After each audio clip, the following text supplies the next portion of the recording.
সবকিছুই কি আল্লাহর পরীক্ষা?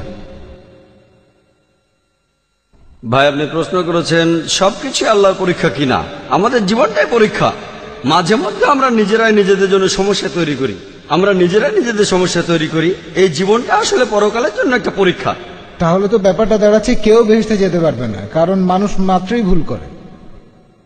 ভাই, আপনি বললেন যে কেউ তাহলে বেহেশতে যেতে পারবে না কারণ মানুষ মাত্রই ভুল করে। আমি একমত, মানুষ ভুল করে, প্রত্যেক মানুষই ভুল করে।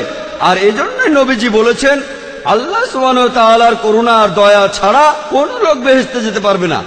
আমার লেকচারে সে কথা বলেছি যে আমরা মানুষরা ভুল করি, কিন্তু আল্লাহ সেটা মাফ করে দিচ্ছেন।